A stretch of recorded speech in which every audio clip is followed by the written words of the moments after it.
안녕하세요. 오늘 파혼한 30대 중반의 여성입니다. 부모님께는 아직 파혼했다고 말씀은 못 드렸어요. 어려서부터 제 결정과 선택을 존중해주시는 분들이니까 이번에도 절 믿어주실 거라 생각해요. 친구들에게는 솔직히 쪽팔려서 말을 못 꺼냈고요. 그래도 어디 한 군데다가는 털어놔야 이 쓰린 속이 달래질 것 같아서 이렇게 사연을 쓰게 되었습니다. 남자친구와 저는 요즘 많은 사람들이 그렇듯이 지인의 소개로 만났어요. 처음부터 진지하게 결혼을 염두에 두고 만난 건 아니지만 사귀다 보니 성향도 잘 맞는 것 같았고 관심사도 비슷해서 같이 있으면 시간이 잘 가더라고요. 그렇게 2년 정도 사귀니까 자연스럽게 결혼까지 생각하게 되었습니다. 그러다 얼마 전 남자친구에게 근사한 프로포즈를 받았고 결혼 준비를 시작하게 되었네요. 저희 집안은 늦게 핀 편이에요. 제가 정말 어렸을 때는 유복한 편이었다고 하는데 정작 제가 학창 시절을 보낼 당시에는 아버지의 사업이 부도가 나면서 힘든 시기를 보냈습니다. 제가 고3이 되었을 때는 방 한 칸짜리 다세대 주택에서 세 식구가 살던 시절도 있었어요. 핑계 같지만 상황이 그렇다 보니 저도 공부에 제대로 집중하지 못했고 결국 수도권 대학에 간신히 진학했습니다. 그러다 제가 대학교 3학년이 될 무렵부터 아버지가 재기에 성공하셨고 그렇게 저희 집안 사정도 풀리기 시작했어요. 저도 늦게나마 정신 차리고 다시 죽기 살기로 자격증 공부를 시작했고 덕분에 의사나 변호사까지는 아니지만 그래도 소위 사자로 끝나는 전문직 직업을 갖게 되었습니다. 지금은 현재 모 법인회사에서 4년차로 일하고 있고 연봉은 8천을 조금 넘습니다. 또래에 비해서 비교적 여유 있는 상황이에요. 부모님 또한 지금은 노후 준비까지 다 되어 계시고요. 여러모로 걱정거리도 없고 부족할 것 없는 상황입니다. 제 나름대로 고생을 하며 보낸 시간이 있어서 그런지 제 가치관 자체가 다른 사람에게 피해주지 말고 자기 인생은 스스로 알아서 하자거든요. 그래서 저희 부모님께도 저한테 재산 물려주실 생각하지 마시고 필요하신 만큼 다 쓰시고 훗날 사회에 환원하시라 했어요. 제 가치관을 말씀드리는 이유는 그런 이유로 제가 악착같이 돈을 모았다는 말을 하고 싶어서입니다. 주변 친구들 돈 좀 번다고 화장품, 명품백 이런 데 돈 쓸 때 저는 정말 한 푼도 허투루 쓰지 않고 열심히 모았습니다. 종잣돈 모아서 나름 투자도 해보고 그렇게 번 돈으로 2억짜리 작은 아파트 하나 가지고 있고요. 현금성 자산도 1억 정도 모으게 되었습니다. 친구 말만 따라 남자만 잘못 만나지 않으면 되는 상황이었어요. 남자친구의 경우 본인 말에 의하면 큰 굴곡 없이 원만하게 살아왔다고 했어요. 대기업에 다니시다 정년퇴직하신 아버지, 그리고 평생을 전업주부로 사신 어머니 밑에서 특별히 큰 고생 없이 자랐답니다. 외동인 저와 달리 남자친구에게는 4살 차이 나는 남동생이 하나 있었고요. 서울에서 세 손가락 안에 드는 대학을 졸업한 남자친구는 미국에서 유학을 2년 정도 했고 한국으로 돌아온 이후에는 시중은행에서 행원으로 일하고 있었습니다. 남자친구는 술, 담배도 하지 않았고 은행원이란 직업 때문에 제가 그렇게 더 생각했을 수도 있지만 성격도 꼼꼼한 편이었어요. 경제관념도 있는 눈치였고 절약정신도 투철해서 여러모로 결혼하면 좋은 남편이자 기댈 수 있는 가장이 되어줄 것 같았어요. 남자친구와 연애하는 동안 한 번도 제가 남자친구보다 월등히 나은 조건이라고 생각해본 적도 없지만 그렇게 딸린다고도 생각하지 않았습니다. 서로가 서로에게 잘 어울리는 사람들이라고 생각했어요. 제가 더 나은 부분이 있다면 남자친구에게도 분명 저보다 나은 점이 있었으니까요. 모든 사람들이 그렇잖아요. 하지만 남자친구 부모님의 생각은 다르셨던 것 같습니다. 결혼 이야기가 나오고 얼마 지나지 않아 남자친구 아버님의 생신이었어요. 남자친구가 어차피 곧 인사드리고 상견례도 할 건데 와서 얼굴이라도 비추고 가면 좋지 않겠냐고 하더라고요. 그때만 해도 정말 이렇게 파혼하게 될 거라곤 상상도 못했으니까 남자친구의 말이 일리가 있다고 생각했습니다. 근래 골프를 자주 치신다고 하길래 골프 의류 매장에서 신상으로 티셔츠를 선물로 샀습니다. 작은 케이크도 하나 사들고 남자친구 집으로 향했지요. 남자친구 아버지께선 제가 사온 선물을 열어보시더니 아니 티셔츠만 사오면 밑에는 지금 벗고 다니라는 말이냐며 그걸 그렇게 저에게 무안을 주셨습니다. 의도야 그렇지 않으셨을 수도 있지만 처음 인사를 드리러 간 자리인데 그렇게 짓궂게 말씀하시니 어떻게 받아쳐야 할지 모르겠더라고요. 옆에서 보고 있던 남자친구가 기왕 쓰는 김에 좀 더 쓰지 그랬냐며 한마디 얻는데 어찌나 얄밉던지 한 대 쥐어받고 싶었네요. 거실에서 남자친구와 같이 앉아있는데 남자친구 어머니께서 누가 와서 좀 일 좀 거들라고 하시더군요. 그러니까 남자친구가 너무 당연하다는 듯이 저에게 얼른 가보라는 겁니다. 당황스러웠지만 제가 나는 손님이지 않냐고, 100번 양보해도 내가 아직 이 집 며느리도 아닌데 내가 거길 왜 가냐고 남자친구더러 가라고 했어요. 그런데 저를 보고 있던 남자친구의 동생이 원래 이런 건 여자가 하는 거 아니냐고, 자기 집에선 남자들은 아무도 부엌에 안 들어간답니다. 요즘 시대가 어떤 시대인데 그런 걸 따지냐고 한마디 하는데 남자친구 어머니가 당신이 뭐 얼마나 힘든 일 시킬까봐 그렇게 절절매냐면서 됐다고, 네 도움 하나도 필요 없으니 오지 말라 하시더군요. 시작부터 괜히 책 잡힌 것 같아서 기분이 너무 안 좋았습니다. 니들 도움이 아니라 네 도움 필요 없다라고 하신 말씀도 그게 아들인 남자친구나 남자친구 남동생을 지칭하신 건지 저를 지칭하신 건지 아니면 전부 싸잡아서 하신 말씀이신지 분간이 가질 않았고요. 제가 잘못한 건가 하는 생각이 들기도 하는 반면 동시에 왜 스스로 눈치를 보고 있는 건지 납득이 안 되더군요. 남자친구의 동생은 혼자서 점수를 딸 기회였는데 너무 눈치가 없는 게 아니냐 이러면서 조금 눈치 없다는 소리 많이 듣고 살지 않냐는 듯이 저에게 비아냥대기 시작했고요. 그렇게 입으로 들어가는지 코로 들어가는지 알 수 없는 식사를 마치고는 거실에 모여 이런저런 이야기를 나누게 되었습니다. 남자친구 아버지께서는 저를 유심히 보시더니 쌍꺼풀만 하면 더 예쁘겠다고 하시더군요.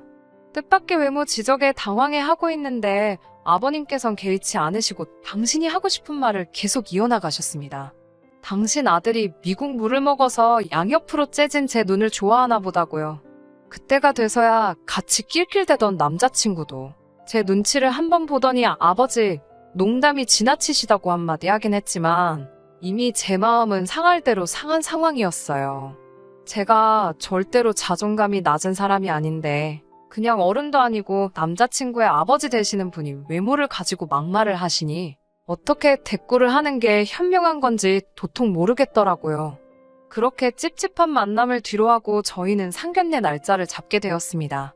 남자친구 아버지께서 당신은 회를 좋아하신다고 하여 일식집으로 예약을 했습니다. 당사자들만 나오기로 했었는데 남자친구의 동생이 자기도 회를 좋아한다며 따라 나왔더라고요. 상견례가 단순한 외식 자리가 아닌데 그런 이유로 따라 나왔다는 것부터가 철없어 보였습니다. 하지만 어쩌면 한 가족이 될지도 모르는 사이인데 하나하나 경우에 맞게 행동하라고 지적하기도 뭐해서 그러려니 하고 애써 넘겼어요. 양가 식구들이 다 모이고 코스가 하나씩 나오기 시작했습니다. 저희 부모님이 조심스레 먼저 저희 결혼에 관해서 구체적으로 이야기를 나누면 좋겠다고 운을 띄우시더라고요. 그러자 남자친구 어머니께서 다 큰 어른들이 만나서 결혼하는데 알아서 어련히 잘하겠냐고 우리는 걱정하지 말자고 하더라고요. 하지만 좀 더 상세히 의논을 하고 싶으셨던 저희 부모님께서 그래도 식장이라든가 신혼집이라든가 그런 문제는 어른들이 나서서 구체적으로 이야기를 나누자고 다시 한번 말을 이어나가셨어요. 그제서야 남자친구 아버지께서 이제 당신도 은퇴를 하셨고 지금은 어머님이랑 연금으로 생활을 하고 계시다면서 젊은 날 애들 교육에 재산을 다 투자한 탓에 지금은 도와줄 형편이 안 된다고 하셨습니다. 오히려 다 큰 성인이 결혼을 해서 가정을 이루면 부모를 모시는 게 인지상정 아니냐고도 하시더군요. 저희 어머니께서 모신다는 게 혹시 합가를 말씀하시는 거냐고 물으니 합가해봤자 지들도 불편하고 우리도 불편한데 뭐하러 그런 거라냐고 대신 생활비로 100만 원씩 보내면 충분하다고 하시는데 저는 솔직히 그 말을 듣고 너무 충격받았습니다. 어떻게 그런 말씀을 아무렇지 않게 상견례 자리에서 하실 수 있는 건지 이해가 되지 않았어요. 물론 남자친구와 저 둘이 합해서 한 달 수입이 1000 가까이 되는 건 맞지만 그래도 양가에 100만 원씩 드린다는 게 쉬운 일은 아니잖아요. 무엇보다 남자친구는 저에게 한 번도 그런 이야기를 꺼낸 적이 없었는데 남자친구 아버지께서 갑자기 그런 이야기를 하시니 마음의 준비가 전혀 되어 있지 않았던 저에겐 날벼락이 따로 없었네요. 저희 아버지께서 자식 교육이 무슨 부동산 투자도 아니고 어떻게 키울 때 돈을 썼다고 이제 시작하는 젊은 애들한테 돈을 내놓으라고 하냐고 뼈있는 한마디를 하셨어요. 그러자 남자친구의 아버지의 반응은 더 가관이었습니다. 제 이름을 부르며 우리 며느리감이야 원서만 쓰면 톡톡 붙는 지방대를 나왔다는데 그건 집에서 투자를 안 해줬으니 그런 거 아니겠냐고. 그러면 저희 부모님은 당신네와는 상황이 다른 거래요. 막말로 저를 키우는 동안 저희 부모님은 투자를 한 게 아니니까 생활비고 뭐고 받을 돈도 없고 받을 생각도 하면 안 된답니다. 하지만 남자친구는 서울에서도 유명한 대학에 나왔고 이건 바로 부모인 자기들이 그만큼 뒷바라지를 아낌없이 해줬고 교육적 투자도 충분히 했다는 뜻이니 당연히 보답을 요구할 수 있다고요. 30년 가까이 투자를 했는데 이제 와서 이자 좀 받아도 되는 거 아니냐고. 그러면서 저희 부모님은 투자금이 적어서 되돌아오는 게 적으니 어떡하냐는 듯이 말씀을 하시더군요. 그 말을 듣는데 뒤통수를 망치로 한 대 얻어맞은 듯한 기분이었습니다. 오죽하면 처음으로 남자친구와 제 조건을 객관적으로 따져보게 되더라고요. 아무리 생각해도 제가 절대 부족하고 딸리는 상황이 아니었거든요. 계속 이 상견례를 계속해봤자 상황이 악화되면 악화되지 좋을 게 없겠다 싶었고 저는 결국 머리가 아프다는 핑계로 양가 어른들 모두 빨리 자리에서 일어나게끔 만들었습니다. 집으로 돌아온 뒤 친정부모님은 저에게 이 결혼을 꼭 해야겠냐고 물으셨어요. 솔직히 저도 자신이 없었기에 잘 모르겠다고 했고 친정어머니는 아직 청첩장이 나온 것도 아니니 잘 생각해서 결정하라고 하시더군요.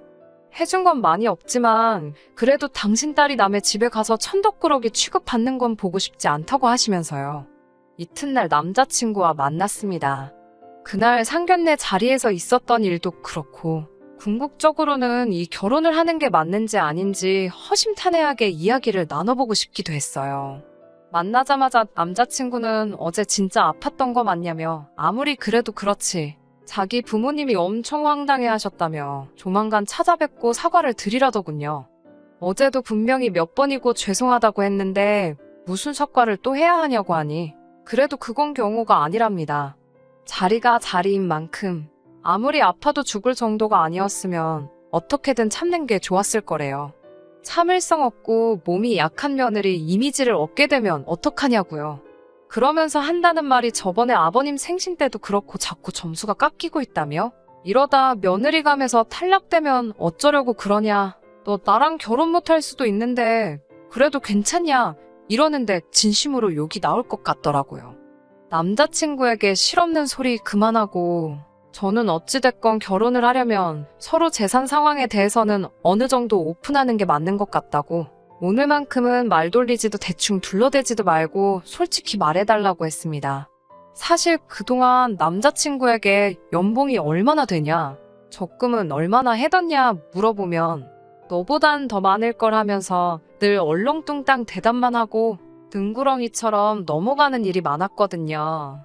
이번에도 남자친구는 남들보다 많이 벌고 남들만큼은 모았다는 두리뭉실한 표현으로 상황을 모면하려 들었습니다. 제가 장난하지 말고 제대로 말 안 하면 이 결혼은 못한다고 정색을 하자 그제서야 자기는 4천 정도 모았다고 하더군요.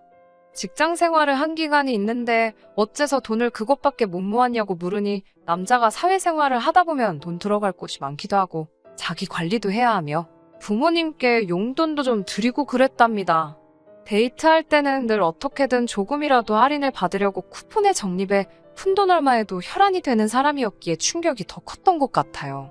그러더니 결혼하면 직장을 관두고 대학원을 갈 거랍니다. 대학원을 안 나와서 그런지 자기가 승진이 동기들보다 느리다면서요. 돈은 겨우 4천 모아놓고 그 돈으로 결혼도 하고 대학원도 가겠다 떠들고 있는 남자친구의 깜찍한 발상에 기가 어찌나 차던지 헛웃음조차 나오지 않을 지경이었습니다. 이미 대학원 어쩌고 하면서 헛소리를 늘어놓고 있을 때 파혼을 결심한 거나 마찬가지지만 어디까지 떠들어대나 한번 내버려뒀습니다. 그리고 이어진 남자친구의 발언은 여태까지 내뱉은 걸 다 합쳐도 모자랄 정도로 어이가 없었어요. 남자친구는 제 앞으로 아파트 한 채가 있는 걸 알고 있어요. 말하려고 말한 건 아닌데 사귀고 얼마 되지 않아 재산세 고지서 나온 걸 남자친구가 우연히 보게 되면서 어쩔 수 없이 오픈을 하게 되었네요. 아무튼 대학원 이야기를 하던 남자친구는 저더러 집이 있으니까 혼수나 예단은 안 해와도 된답니다. 이때는 이미 저도 결혼할 마음이 없었기 때문에 속으로 정말 인심 쓰고 앉아있네라는 말이 절로 떠오르더라고요. 남의 속도 모르고 남자친구가 이어서 한다는 말이 자기가 4천만 원을 가져가니 저더러 아무것도 안 하는 대신에 차 한 대만 사오라는 겁니다. 한 1,000만 원 정도 깔고 나머지는 대출받으면 될 거 아니냐고요. 자기가 골라둔 게 있다면서 보여주는데 외제차 몇 대 사진을 보여주며 이것들이 후보라고 이 중에 하나 하려고 하는데 너가 사는 거니까 저보고도 같이 골라보자고 하더군요. 제 마음에 드는 것지도 자기가 어느 정도 감안을 해주겠다나요. 제가 둘 다 서울에 살고 출퇴근도 지하철로 하면 되는데 뭐하러 무리해서 차를 사냐고 물었더니 남자친구가 한숨을 내쉬었습니다. 저더러 한다는 소리가 제가 이렇게 자꾸 따지고 드니까 남자친구 부모님이 저를 마음에 안 들어 하는 거라나요. 그러면서 너는 어디서 내가 국산차 같은 거 타고 다니면서 무시당하면 좋겠냐고. 남자들은 남자들만의 세계가 있는 법인데 마누라가 벌써부터 이래라 저래라 하는 거 아니라고 그러더군요. 그 말을 듣자마자 진짜 정이 뚝 떨어지더라고요. 제가 남자친구한테 나한테 뭐 돈 맡겨놨냐고 물었어요. 남자친구가 눈을 동그랗게 뜨고는 저에게 그게 무슨 소리냐고 묻길래 가진 거라곤 그 잘난 대학 졸업장 하나밖에 없으면서 너 지금 내 등에 빨대 꽂으려는 거 맞지 않냐고 물었습니다. 이미 파혼하기로 마음을 정한 상태였기 때문에 솔직히 제 입장에서 못할 말이 없었어요. 오히려 저도 할 말이 너무나도 많아 뭐부터 해야 할까 고르고 있었습니다. 그제서야 남자친구도 상황의 심각성을 인지했는지 사실은 그런 뜻이 아니라면서 변명하기 시작했습니다. 그게 그런 뜻든지 말든지 이미 파혼하겠다는 제 결정은 확고했어요. 나에 대한 존중이라곤 눈꼽만큼도 없는 남자친구 집에 시집을 갔다간 제 자신이 얼마나 개고생을 하게 될지 안 봐도 비디오 같다고요. 너가 나였으면 너네 집에 며느리로 들어가겠냐고 하니까 자기도 지네 집에서 부모님이 얼마나 말도 안 되는 걸로 트집 잡고 억지를 부렸고 지금 자기가 얼마나 헛소리를 하고 있는 건지 알고 있는지 고개만 푹 숙여가지고는 그렇다 저렇다 대답도 못하고 있더라고요. 그렇게 벙쪄있는 남자친구를 뒤로하고 저는 집으로 돌아왔습니다. 그렇게 이틀이 지나고 남자친구에게 연락이 왔습니다. 진지하게 생각해봤는데 자기가 아무래도 처신을 잘못해서 이런 일이 생긴 것 같다며 남편이 늘 자기가 잘해야 하는 거 알고 있다고 진심으로 미안하다고 하더라고요. 제가 남자친구에게 부모님은 뭐라 하시냐고 물었더니 우물쭈물 말을 똑바로 못하고 뭐라 하시냐는 게 무슨 말이냐 묻더군요. 그래서 내가 결혼 없자고 했다는 말 했냐 안 했냐고 따지니까 아직 그건 못했답니다. 제 점수가 깎일까 봐서요. 안 그래도 자기 부모님이 저를 안 좋게 보는 것 같은데 그 말까지 어떻게 전하겠냐면서요. 그놈의 점수가 다 뭐야. 너무 열받은 제가 남자친구에게 소리를 질렀습니다. 내가 무슨 시험이라도 치르고 너랑 결혼을 하는 거냐? 아니면 내가 무슨 도축시장에 팔려나가는 소돼지도 아니고 왜 나한테 자꾸 점수며 등급을 매기려고 하는 거냐고요. 그리고 우리 부모님은 네가 뭐 얼마나 마음에 들어서 가만히 계신 줄 아냐고 악을 썼습니다. 가진 것도 없는 아들이 능력 있는 여자를 데려와서 결혼하겠다 하면 고맙고 기특해서 더 잘해주시지는 못할 망정. 아들 팔아 장사하시는 니네 부모님이야 말로 빵점 중에 빵점이니까 다시는 나한테 연락하지 말라고 매몰차게 쏴붙이고 전화를 끊어버렸습니다. 전화를 끊고 나서야 제가 얼마나 스트레스를 많이 받고 있었는지 비로소 제대로 실감이 나더라고요. 그래도 그동안 가슴에 쌓여있던 말을 다 쏟아내고 나니까 얼마나 후련하던지요.